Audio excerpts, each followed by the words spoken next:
Hi everyone, I'm Polly. I'm the Senior Acquisitions Manager here at Channel 4, and I'm just going to give you, well, I hope this isn't going to be disappointing because we're often the slightly less glamorous cousins of commissioning, but we are the commercial side, so but we are I just wanted to give you an idea of who we are as a department, the different ways that you can work with us. I'll give you our kind of brief to the market for our pre-buys and co-pro side of things, which might be more interesting for this session, and what we're looking for and also what we're not looking for, which is hopefully helpful, and also happy to answer any questions. Equally, if you have any questions throughout, please feel free to interrupt me and just ask. It's very relaxed.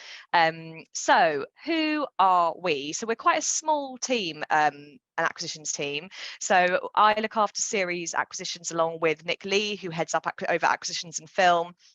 We buy series for all our 5 channels. So for Channel 4, you will see, by the way, I hope you can hear me because I've managed to get the room with the loudest aircon I've ever heard in my life. So, okay, just let me know if it goes funny. So Channel 4, and for acquisitions on Channel 4, I mean, used to really predominantly, and this is still a hugely important part of the business, the big kind of US dramas. So it's the Handmaid's Tales, the homelands of this world, the big kind of exciting stuff coming over from the US that we want to launch kind of that 9 p.m. drama slot. But it's also evolved quite a lot, which I'll go into that later, but on that kind of non-scripted pre-buy model, which we buy a lot for on the Saturday nights and the weekends schedule. And also Nick is also doing a lot more dramas in the kind of co-pro space as well. So that's a new part of our business. And then E4, which is our youngest viewing channel, that's a very heavily acquisition reliant channel. So you'll see kind of the big US sitcoms, Big Bang Theory. I mean, that is a huge part of that schedule. Young Sheldon, and then we etc. like Brooklyn Nine-Nine. There's loads of them, and then we also have a big reality selection on that channel as well. So we've got Below Deck, Summer House, etc. E4 Extra, which I guess is kind of E4's cousin, and that we buy a lot more kind of in the entertainment world. So you'll see stuff like more game show, kind of Ninja Warrior Japan, etc. And then also nostalgic sitcoms have worked for us as well. So we brought back Malcolm in the Middle to that channel recently, Sabrina the Teenage Witch, which did ridiculously well, and then more for so that's our oldest viewing female, more traditionally female channel. We buy a lot of kind of non-scripted and kind of Grand Designs Australia, Love It or List It Australia for that channel. We call it our warm bath, lovely programming channel. But then you do see some dramas from the US launch there as well. So we've seen the Good Fight, for example. And then All 4, which has just become this new big beast and is a channel in its own right now, and we have a budget assigned that we buy for it in the same way that we would a linear channel, and that's probably been one of our, and is, well, it's our biggest priority as part of Future 4. And it's probably been one of the biggest additions to our workload. So for that, we look at kind of these big nostalgic box sets. So we're trying to get the, as everyone else on the market is trying to do, but get the rights for like the OC, One Tree Hill, these big recognizable brands that people don't necessarily need to have seen, a linear TX to drive those viewers over to All 4. They will come to these big well-known brands in their own right online. And then we've got partnerships such as the Adult Swim partnership, for example, and Vice partnership, and then True Crime on 4, which is being our big launch. So that's made up of traditionally, we've done some deals with A&E and distributors like that to bring high volume second window true crime content. But what we're also looking for is these mini series, those 2 to 4 part kind of big splashy pieces that we can keep feeding this beast with, and keep bringing audiences in on something new. So stuff that I've done there, for example, is Ice Sniper, which it's a very US story, so it doesn't feel like it's something that we would naturally bring through because we normally would like a UK connection, but it was about the snipers in Washington DC, and it was narrated by the surviving sniper, and it had loads of layers to it because it was looking at kind of the social injustices that had made this happen. So it felt like it had a very Channel 4 twist to it, which is why it worked well for us there.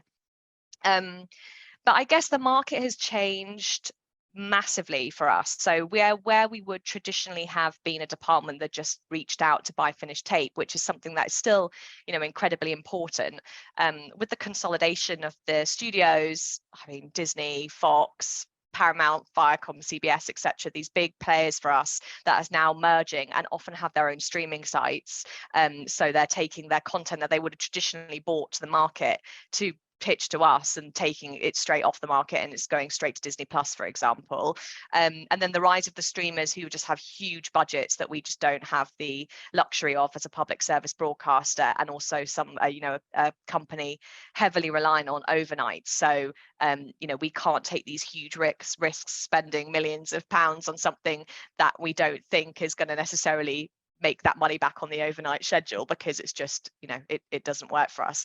And so, but the problem is, because these big players, we're seeing a lot less content come to the market, and also budgets and audience expectations of what content should look like is getting higher. So we've had to start thinking creatively about other ways that we can do, you know, international deals to bring premium content in, but working with our budgets. So the launch of Nick looks after scripted, and I'm so sorry he's not able to be here today, but he has sent me some notes which I will go through afterwards, and then I'm very happy to share his details, so please do feel free to follow up. But I'll do my best to answer any questions on it, but he's the master of it, so I will send over his details following this call, and please do reach out with anything on that. But in the non-scripted evolution, we have seen, especially in the pandemic, as an ad-funded broadcaster and the ad market crashed, that was a very challenging time. And we were seeing, I mean, I'm sure all of you felt that as well, you know, with productions falling out the schedule because they just weren't able to take place, we were losing commissions, etc. Suddenly there was this demand to be able to get content on our screen for as cost effectively as possible. So this kind of non-scripted pre-sale model, which we begun dabbling in, just massively took off for us. And what I mean by pre-sale is, so this is basically effectively what I'm thinking of, that people define it differently, but I would look at it as a pre-buy. It's something that we would have traditionally acquired as finished tape, but it's not available at that stage. So we have to come in early on it. So we're making that commitment early, basically. And when I say early, we can do that of, you know, at development stage, we can see it of treatments, sizzles. We don't need to see an episode, but we would need, you know, kind of like a fully formed treatment, discuss the pitch, etc. I guess much in the same way as you would with the commissioner. But what we would be looking for is a kind of a credit as a packaged show, so something that is either got a distributor attached that's going to put in some funding, and an idea of where the rest of that funding will come from. So for us, in acquisitions, we won't be fully funding the program, but we might be able to put in, say, 25% of the budget, and we'll then form that kind of international patchworking funding. So I might come in, SBS Australia might come in with some of the budget, Discovery Science may also come in, and then the distributors putting in some funding as well, and then we can greenlight shows effectively. So sorry, I hope that makes sense. I feel like I'm just babbling a lot, but let me know if you need any clarification or anything. It's always very hard when people say, can you give a presentation on what you do, and you actually have to try and think about what it is you actually do. No, just before, did you guys understand the pre-sale and how that works? Because for you guys, most of the companies here are all non-scripted companies. Sorry, my brain, non-scripted companies. So in terms of pre-sale, yeah, Mary, you had something? You wanted to say something. Oh, sorry, I can't hear you, Mary. We can't hear you. Yeah, Mary, we can't hear you. You came in as Catherine. Sorry, I called you Catherine earlier. 2 minutes. Yeah. But for the rest of you guys that work in scripted, does that kind of pre-sale, did you kind of get that model? Have any of you had experience with working in that kind of way before? No, Jason, no. I'm not. No. That's interesting. Okay, so this pre-sales is quite a new for you guys. Nothing. You going to say something? No. And we got technical support. Technical support. Come on, the gentleman with the glove. Gentlemen, we like to see you. You're going to sort us out. But while we're doing that, yeah, but it's interesting. So, but you understood the principle and in terms of how that would work. Okay, cool. Yeah. Mary, fantastic. That's Thank working you. now. Sorry about that. No problem. The only thing I didn't understand was the you were saying, packaged idea already with a distributor though. Yeah. So that's what I didn't understand. So, I mean, it doesn't always have to. We work with a lot of distributors. For example, to give, maybe how best we say. So, for example, a lot of distributors will now. So, for example, PBS International, Cinefix, Abacus, loads of different UK distributors and international distributors will now actually put on development days. So, for example, PBS always do one. And they'll get all the broadcasters in the room and they'll invite producers with projects that fit the briefs of the acquisitions teams they're speaking to pitch. And the idea then is that PBS is saying, look, we like all these ideas. We've given them our stamp of approval. So we will be able to put in, a chunk of the budget, and then they will take international sales for the rest of those territories. So I guess that's the deal with that, if that's coming of that side of things. But what that can then open up is, for example, if I'm in the room and SBS are in the room and Discovery are in the room and we're all often looking for very similar things, it's quite a good quicker way of getting it, kind of saying, well, I'll come in at this much, I can come in this much, I can come in this much. PBS will wake up the rest of the funding and then they'll take international sales for the rest to kind of recoup their investment. But it's a way of getting those programs greenlit. Hello. So we would have to find a distributor first. We couldn't come to you first and then help us find a distributor who you might think would be interested in it. I mean, to be honest, I'm always happy to look at because I can sometimes think of, I mean, I don't, non-officially, sometimes we can say, oh, it would be worth maybe speaking to this distributor. And I do sometimes do deals directly with producers, but yes, ideally we do need a distributor attached, because just from understanding from my side of things, because I'm not a commissioner, I'm not fully funding or fund, they do co-productions, but I'm not funding necessarily. It is a much more commercial play. So for me, I have to go into the teams internally and say, look, I've got this great idea. I think that we've been pitched this great idea. But if I'm saying, oh, the budget's 200K and they've got no other money, it just feels like too far away for us to come in on, because they'll say, well, we can give you 30, but that's not going to touch the sides of what, and it's still such a long process. So ideally, I think what we are looking for is, even if you don't have a distributor attached, an idea of kind of the international funding plan. So if, sometimes producers will come and say, oh, we've actually got interest from, I do a lot with Windfall, for example, which is, they do a lot in this space. And they'll come and say, oh yeah, we've got this Aztec show. And actually we've got 5 international broadcasters interested. We just need the anchor broadcaster to come in. And that's a much easier pitch for me internally. So it doesn't have to have a distributor attached. I think it just has to have an idea of where that funding might come from. So you just said something. What's an anchor broadcaster? Oh, sorry. So it's somebody that's going to come.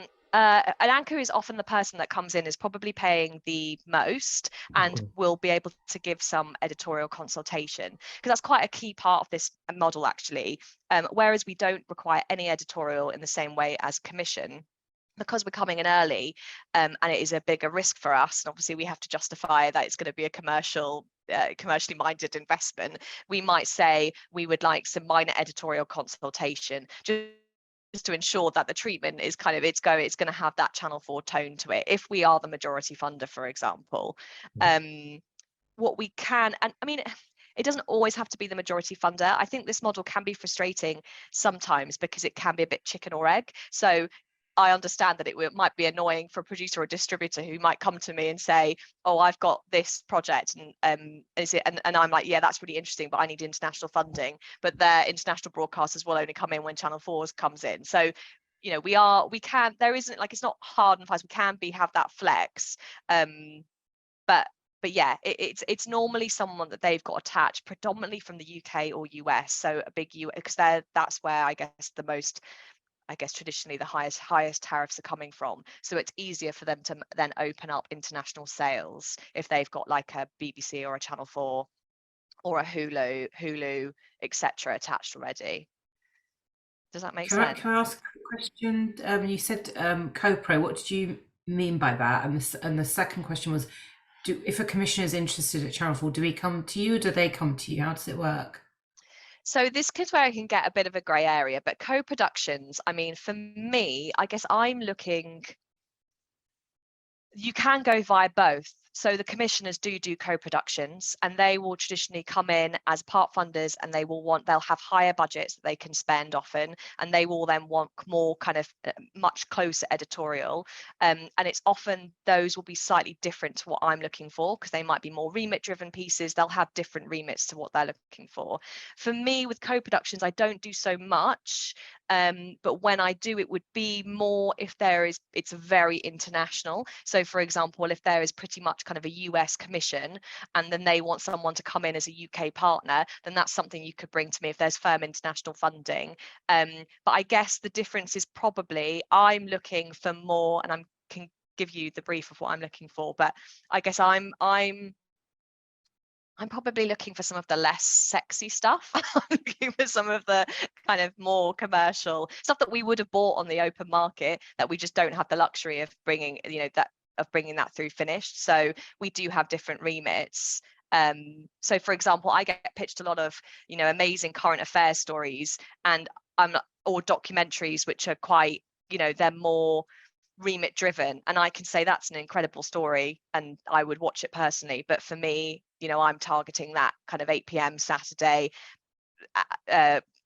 counter strictly scheduling slot, and it needs to be very broad. It can't be niche. It can't be too, current affairs is very difficult for me to bring through as well, for example, because our Channel 4 team would often want, especially if it's a UK story, they'll want ownership of that. They'll want to have that. We've got a very Channel 4 tone to it. So I guess I'm less risky, is the way of putting it.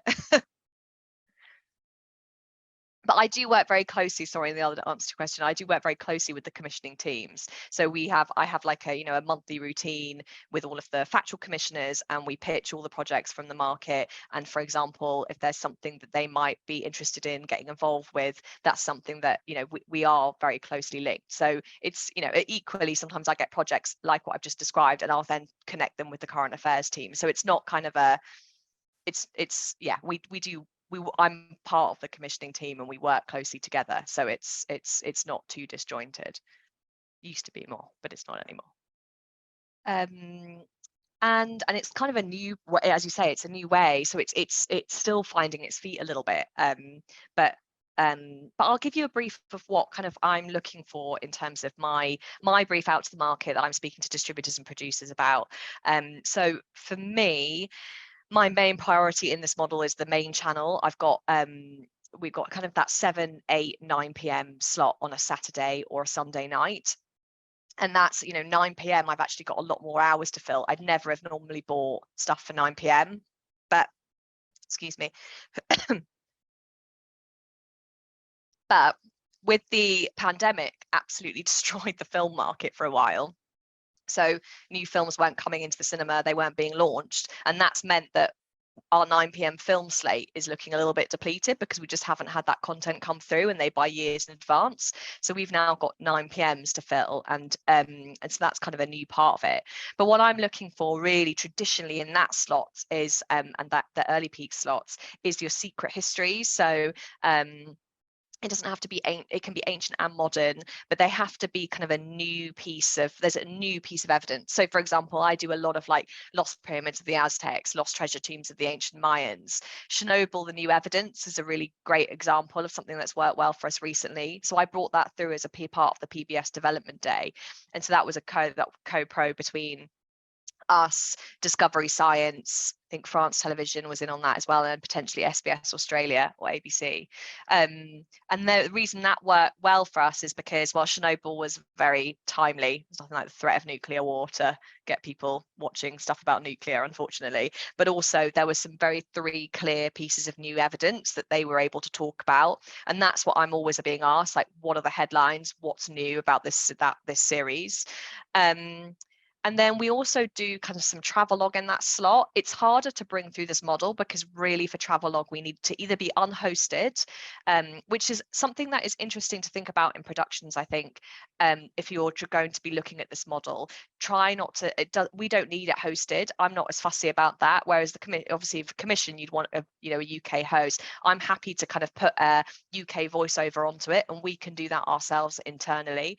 So for example, I've bought a New Zealand train series and that's sold around the world, but everyone's just putting their own voiceover onto it. It's just beautiful kind of shots of trains going through New Zealand, and we're going to put a national treasure to revoice it in us. So that helps distributors, especially when they're selling it internationally, if there isn't a host attached, because they can put that obviously in all different languages, etc.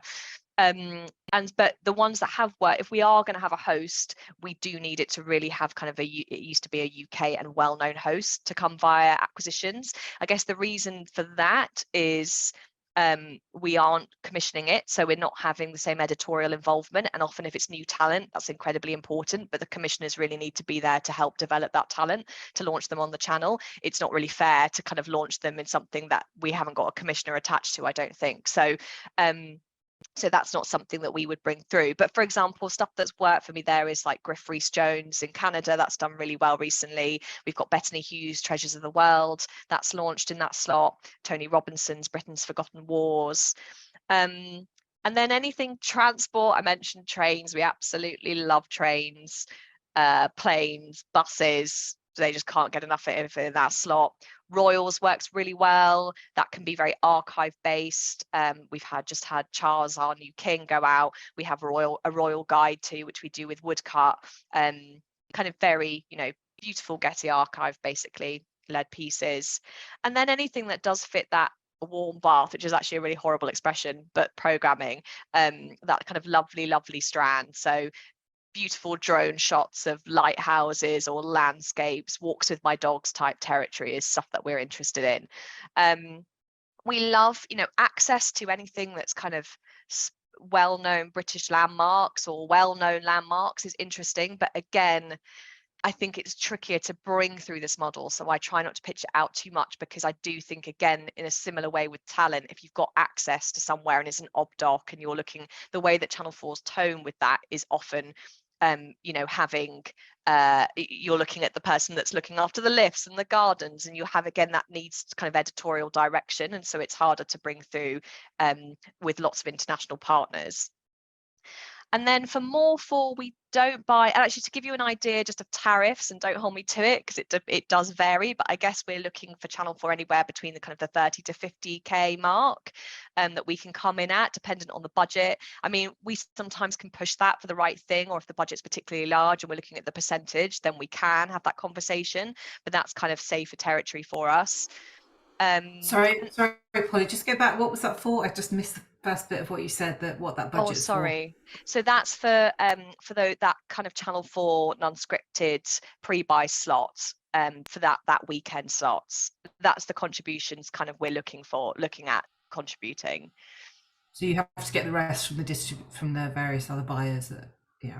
Okay. So then it would be so that's why it's often that you need a distributor attached or other international funding. And obviously please feel free after this call if there are questions, or if you want any recommendations for, I can do my best to think of people that it might be worth connecting with, or who'll be able to kind of help advise in this work, because I appreciate it's quite a difficult as well if you haven't worked in this way, and it's suddenly like, oh yeah, please go and speak to all the international broadcasters and distributors to find funding. It's quite like a big ask, so I'm very happy to help in any way I can.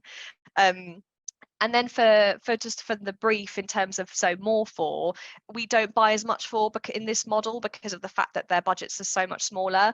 So it is very hard to bring through, but we do stuff like kind of warplane workshop we've done recently. Again, anything in that UK focused history space. It's very similar to the Channel 4 brief, to be honest. And when we buy a lot for Channel 4, they'll then repeat what we've bought. E4, we don't buy too much, to be honest. It's something that I'd like to do. I'd like to pre-buy more for E4, but I think they're very US led anyway, with their big sitcoms and the young skewing programming. It just doesn't come through as much. I think it's probably a harder thing to bring through a reality series, for example, in this space that's not coming through as a commission. And so it's, yeah, it just some tradition we just don't really do much for E4. I guess the one that we came close to doing, which I think UK TV took in the end, was there was a nurses show where they were basically, they were looking at British nurses who had gone over to Australia to do their placement year there, and so that was that would been an interesting opportunity from a pre-buy perspective. Hello, sorry, Yeah. I can't. Kevin. It's Kevin. Kevin, I was like, I Yeah. can't call you Daddy Super Yacht. No, It's sorry, too weird. it's the company Zoom. So whenever we go on the Zoom, it just says our company's name instead. I'm sorry, because I know you said non-scripted, but it seems it's all kind of like factual. Do you do any like non-scripted yeah. entertainment or like formats or anything like that? Or is it all just factual? I don't buy no, not really. I mean, I don't buy formats. Our commissioning team look after those, but I mean, it's worth, we are always looking for stuff, especially for E4 in the format space. So it's worth always sharing, and we can always forward it over. Not really for entertainment. I think we just I guess I just don't get pitched much in this space. I think it may be because it's either bigger budgets or it needs a lot more looking after, and they're looking for kind of a big commissioning partner, or I guess maybe entertainment shows are very focused in the territory, so it's much harder to bring through in that international way of working. So for me personally, no, it is more kind of your specialist factual or your documentary really. But they do, I mean, E4 are always looking for entertainment, and Channel 4 always, the commissioners are always looking for entertainment and the next big formats, but just not for me, unfortunately, really. I mean, I'm very happy to look at the stuff if there was an international format that came, for entertainment funding model that came through, but it just doesn't traditionally come through really. And then, sorry. Yeah, I was going to say, a lot of the stuff that you spoke about was kind of very general. I just wanted to know, in terms of diversity, how does that fit in? So some of the stuff like walks with your dogs or royals are not necessarily territory that maybe diverse companies may be interested in or would want to pitch. Not to say that they wouldn't, but how, in terms of like, what's the scope if it was a story that was maybe from a diverse community, or how does that fit into the international market? Does that fit in? How does those kind of stories fit into what you're doing, if at all? I just was intrigued as you were listing stuff, as we're a group of kind of production companies that would want to do those big stories, but also maybe want to tell stories about communities as well. How does that work? Yeah, I mean, it's a really good question. And I think, obviously, it's a hugely important, diversity for the channel is a huge priority. And it's something that we would definitely take into consideration if we were being pitched something that had like it looked at that side of things, or included, we always are looking, especially kind of to have diversity on screen, even if it's not necessarily kind of a diverse story. I guess for me, it's really tricky because I guess it's we aren't remit driven in this department. It is more kind of that commercial, like, it is very kind of World War II, counter strictly scheduling, kind of big broad archive royal shows. So it is quite tricky for us to bring through these more kind of current stories. I guess we would want the commissioners, really, that's kind of where that would sit, I guess, developing more of these stories. Yeah, because I was going to say, I would appreciate it wouldn't be necessarily your remit. Maybe the question is, how are those stories received, and is there anything that producers can be thinking about leveling or making those stories really big and broad so they could have international appeal? So I would appreciate that. Yeah, you wouldn't sit under the remit, and it's very commercially driven. So I think it's a two-part question. Number one, are those stories, from what you're saying, isn't necessarily received so well, or they're not, necessarily outside? And then what can producers do to make those stories bigger, wider, have like really broad global appeal, if there was any thoughts on that? Yeah, I mean, it's not that they're not received well. I think it's more that I guess I'm the less exciting part of the business. So it's probably more, it's more kind of paint by numbers, our archive driven, you know, V Day in Colour, that type of show. I think for me, I mean, diversity on screen is incredibly important. So we would want, especially, it's interesting when we're looking at kind of, because I do buy a lot of World War II programming, and that is traditionally white middle class men who are just on screen constantly. And so something that we're trying to really push is, can we have women, diverse voices as, you know, part of the experts, people that are involved, and that really excites me. So that's something that, because it is very hard if I'm not buying, because it's less remit driven, something that's more kind of looking at, so, you know, the social or current affairs issue or anything like that, it's quite tricky. I don't think that should go via me. That is more to go via commissioning, and that should be developed in that way. But where one part that I do feel very strongly about is trying where I can, even though the programming I buy is probably traditionally undiverse, it has been in the market, which is not right. So actually, how can we bring these new and interesting voices to a world that, you know, traditionally they've kind of been pushed out of, I guess. I think that's I think that's just a part of an ongoing conversation, isn't it? But it's just interesting to see how those stories may fit in, and not all those stories may be socially or kind of news and current affairs. There are a wide range of stories, but just as I'm listening to Royals and, you know, rail trains and, you know, train and stuff, they're not necessarily programs. I don't know, maybe some of these guys want to make those programs, but just what's the space for other types of programs? Anyway, I'm going to shut up now and let you guys get on with it. I'm the diversity queen, I've been called, so I had to ask. No, it is. It's. I think. I mean, we are also looking, because one of the strands I'm looking at with the commissioners is, they are looking for kind of they're doing a young skewing doc strand as well on for all four, and that's something that's quite interesting, because they're traditionally, that is again, it sits really outside of my remit, but I guess big kind of interesting stories that have a young skew we'd always look at for that slot. But yeah, no, it's a very good question, and it's something we should be thinking about, and it's definitely an ongoing conversation. It's just, I think, very tricky in this model to look at that. Yeah. But I can't remember where I was with the channels. All four, which I guess, so this, and I don't know if anyone looks at the true crime side. I know everyone is after true crime at the moment, but that's a huge priority for me in terms of bringing in these, because I guess it's so competitive, especially with ITV launching their true crime now, and all of the different, you know, streamers so firmly in that genre. So I'm looking for those kind of new stories that are going to make kind of a big splash, and we can promote, have launching on Channel 4 in kind of your 9 or 10 p.m. slot, and then drive it over to all four as well, so that we can then have to kind of drive traffic through. So stuff that I've done there is, you know, ideally it needs to have a UK angle, unless it's something like iSniper, which feels very Channel 4, and there's a reason for us to be telling these stories now. And in terms of like we've just done one called The Missing Crypto Queen, which feels like it. So that's, I don't know if anyone's listened to the BBC podcast on that, but there's a documentary with some kind of incredible access. It feels like it's going to be like a really young, big moment for us. So yeah, that's a huge priority for us in the true crime space as well. So any projects, and we can come in again, ideally 2 to 4 parts. We can come in sizzles, early stages. We just need an idea of how that's going to be internationally funded.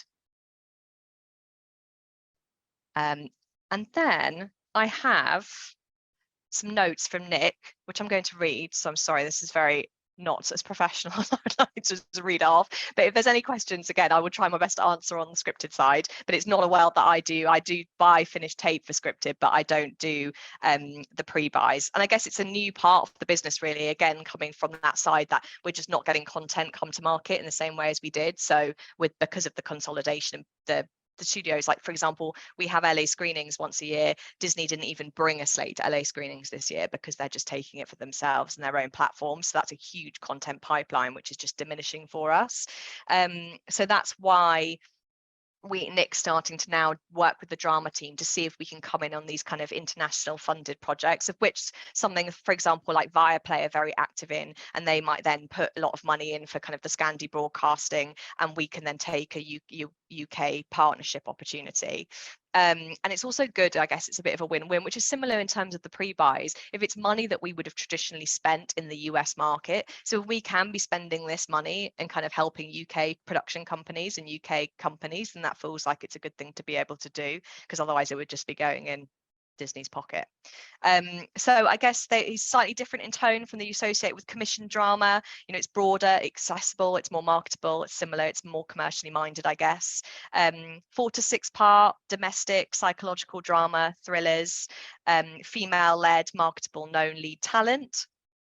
Again, they're looking for package projects, so that's exactly the same as kind of what I'm doing with the non-scripted and factual side. So they want a complete first script, strong talent link, credible funding plan with distributor backing. So again, the same reasoning, and active interest from other territories is helpful. So I guess that's, you know, or if Hulu are very interested in taking this to the US, but they're waiting to see who comes in from the UK, then that's much easier for us to pitch internally.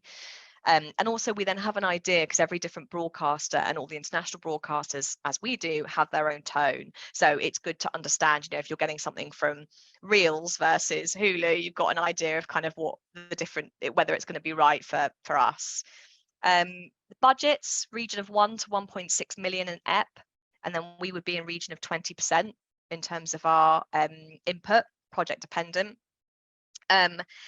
And nice to have a distinctive point of difference to ITV or Channel 5 drama, an angle that makes it feel slightly more Channel 4. Not looking for detective-led drama or proceduralized drama. Needs to be a show that's geographically specific, ideally mainland UK set, which I know can be difficult, especially if you're trying to find international funding. I actually went to a screening of The Swarm yesterday, which is a huge co-production from one of the showrunners of Game of Thrones, but it was just really interesting because I think their partners were Hulu Japan, Viaplay, is it France Television, ZDF in Germany. It was like all these, it was 5 different co-partners, which just seems so difficult to do, because obviously if you're doing it in unscripted, which is, you know, often smaller budgets, and it's, you know, you don't have to have a presenter, so you can just put a voiceover, you can have a variety of different contributors. But if you're looking at how you're going to actually do that in drama, that's really difficult. But this was really interesting how they brought in different characters from all different territories, and how sometimes you watch programs that can just do that in a way that makes it feel like it's so obvious that they've had to get their money from all these different territories and they feel shoehorned into the production. But I just thought this was a really great example of how that can actually work really well.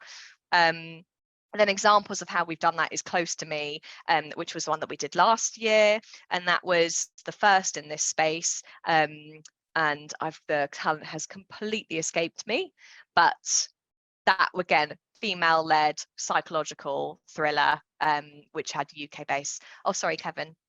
It was just a quick question because you mentioned drama. Is it scripted also do any comedy at all, or is it just strictly drama? We have done comedy, yes, they are. There was a few in the pipeline actually. I think, yeah, comedy is definitely something they're looking at, and they work closely with the comedy team to look at it. I think it's been a bit trickier. Did we have launch? We launched Spreadsheet, which didn't do as well, but no, it is something. I think it's always harder because international, if you're looking at international partners, and I think each territory with comedy especially has such different tones of how, like, if you look at the US versus the UK, again, it's just so different in the way that we land things sometimes. But yeah, no, it's definitely, there's a couple of projects in the pipeline, and it's definitely something they're keen to talk about. And is it still the same structure, the same like budget that you're looking for, or is it completely different? I'm not actually sure. That might be a question for Nick. I'm sorry about that. Sorry. Thanks. But yes, I hope that was helpful. If anyone has any questions. I'm on mute. That was really useful. I think really interesting for me just to hear how this kind of different funding models are evolving, and what that can mean, and, you know, and what you can be doing, and how you can be thinking about how you can get your content to where, you know, for you guys, was that really interesting in terms of how you kind of get your things Is it? And are you used to kind of working in that way? Have you been used to hearing about acquisitions? Is this a first time conversation for you? Where are you in the acquisition conversation? First time, definitely. Mm. Yeah, first time also, yeah. Mm. Just really But really Likewise. useful, Holly, really useful to sort of understand your perspective. Mm. Which is really interesting. Kevin, have you guys dealt with any kind of acquisitions? No, so again, first time as well, yeah. First, I mean, we have spoken to some like international distributors before, like BBC Worldwide and like All Free Media, about telling us like, you know, if you got something, bring to us, we'll put in a certain percentage, and then we'll also go to another channel and do that kind of stuff. But I mean, it's always been more along the terms of like entertainment or like comedy scripted, more so than factual and drama. Yeah. So I know Nick, for example, works with All Three quite a lot, I think, on the Okay. comedy side of things. So that's helpful. Mhm. But if there's, sorry. Did someone want to say something? I was going to say, Polly, do you think that this way of funding is becoming more, like you said, is it emerging and becoming more popular? And how does it impact on commissioning? Do you think it will get to a point where this kind of overweighs the commissioning, how things are commissioned? No, I think it's definitely not. I mean, commissioning is still, you know, that is the ideal, really. And I mean, especially because this is becoming, it is becoming much more popular, and I think that's because budgets are just massive now, and audience expectations are huge, and there's less content coming to market. So it's the way that we're finding that we're seeing, like, for example, a lot of the smaller distributors are now almost becoming mini studios in their own right, because they also need content to represent. So they're trying to find these kind of ways, these creative ways of getting slates, and working in this way works well for them. I guess really this is money. It's taking over acquisitions finished tape in a way. So it's money that we would have spent. This would have been spent in the US market on kind of commercially driven pieces. It's a way of us doing that and spending that within the UK. But no, commissioning, I would be very sad if this overtook commissioning, because I think the commissioners will start working more in co-productions. I know they do a lot of it already, but I think this co-funding model is not going anywhere. And it's because we just can't afford the budgets in the same way. But I guess that from that remit piece, again, you know, the commissioners are there following this. This is a more kind of commercial. I guess it's what we would have bought finished from the US. Yeah, just fascinating. Just fascinating. All right, we've got 15 minutes. I want to utilize the time. Does any of you guys got any questions? Do you feel that you kind of got it covered? I mean, I was just going to ask if there's a way to get in touch with Nick and to speak with him a bit more about the scripted side and so forth. I'll send Simone, should I send details to you to? Yeah, if you could send the details to Chelsea. Chelsea, yeah. Yeah, and then we'll make sure that's distributed when we'll put up this recording, and we'll put up relevant contact details as well.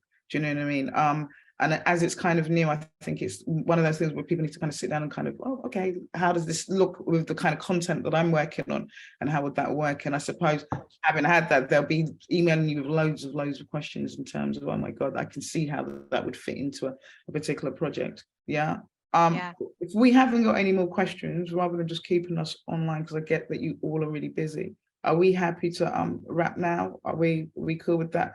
I mean, it was really informative, and for me, like I said, I know that I keep hearing about co-pros and people telling me that they need to get distribution money and this, but that was really helpful in understanding this new model that's coming through, and how acquisition sits next to commissioning, and also how closely you guys are starting to work as well, which I didn't really appreciate. Do you know what I mean? I thought it was just like literally I had a program sitting on my shelf. I could come to you and say, can I sell it to you? It's far more. Which we also like, if anyone's got any old programs that they'd like to sell me. Yeah, definitely. And also thinking about how diversity might fit into that space as well. Do you know what I mean? How you can kind of broaden out, or making sure that there's more global appeal with some of the stories they're doing, because there's space in true crime, there's space in all these diverse stories can be told in different spaces, but how you open them up to an international market. And it sounds like it's Europe, it's mainly Europe and the Americas that you are the kind of main players in this game at the moment, yeah, definitely. I think although it's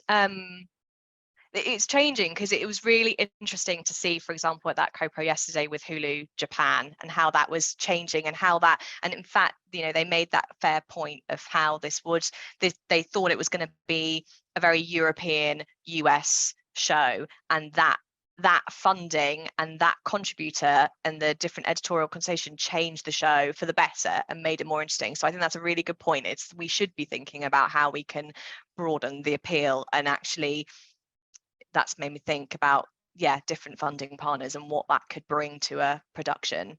Okay,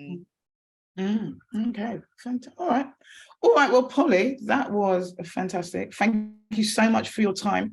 Really appreciate it. Like I said, if you could send us contact details, I'm sure there'll be a barrage of questions as things have settled and sank in. And as we put the recording up, it gives people an opportunity to watch again and really absorb what you said, and kind of look at how that might impact on some of the projects that they're working on with the channel. Just think about, some of the projects they've been working on. So thank you so much, Polly. We really appreciate you coming. And that was our first Channel 4 masterclass, which is great. And I know that we sent you dates, but we'll be in touch with further details. I think there's something else coming up next week, which escapes my memory right now. But thank you so much, Polly. Really appreciate it. Thank you, everyone.